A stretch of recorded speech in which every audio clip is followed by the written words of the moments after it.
ঠাকুর, তুমি আমাকে কেন বুঝলে না? কেন আমার কষ্ট হয় না বুঝি? আমার রোজ এই গরমে স্কুল যেতে হয়, ঘেমে পুরো জল হয়ে যায়। আর দেখো সবার বাড়ি বাড়ি স্কুল ছুটি হয়ে যায়। ঠাকুর কেন আমাকে বুঝলে না? ঠাকুর গো ঠাকুর, বুঝো না কেন? ঠাকুর বোঝো না, আমাকে তুমি বোঝো না।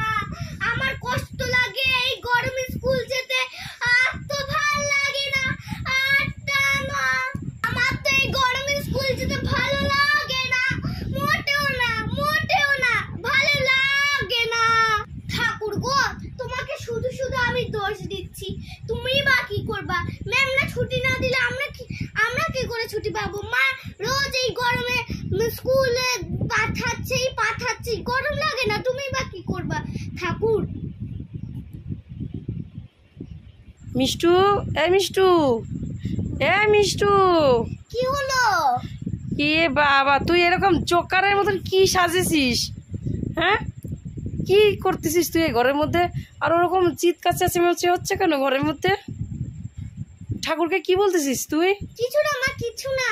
আমি ওই ঘর থেকে শুনছি গান গাচ্ছিস, ঠাকুর গো তুমি আমার বোঝো না, বোঝো না, কি কি গরম লাগছে, কি সব বলছিস পাগলের মতন? কিছু না। এই গরমে তো তোর মাথা খারাপ হয়ে যায় নাই? না না, কিছু বলছি না। চল চল, স্কুলের টাইম হয়ে গেছে। এসব চলো চলো, এসব সব খোল, স্কুল ড্রেস পরবি। কি সাজিছে দেখো, মনে হচ্ছে কি রে পাগলির মতন দেখা যাচ্ছে। স্কুলের টাইম হয়ে গেছে, 10টা বেজে গেছে, তুই এখন কেন এরকম করছিস? জানিস না এখন স্কুলের টাইমে এত আমাকে রোজ রোজ চিল্লাতে হয়?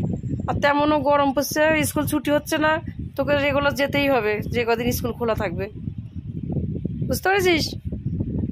ঠাকুরকে বলেও লাভ নাই, আমাকে বলেও লাভ নাই। মুখটা দেখো বাংলার 5-এর মতন হয়ে গেল যে স্কুলে যাওয়ার কথা। একটু কষ্ট করতে হবে মা, আর 2-4 দিন পরে তো এমনি গরমে ছুটি পড়ে যাবে। কদিন একটু কষ্ট করে যাও, ঠিক আছে? চলো চলো চলো চলো।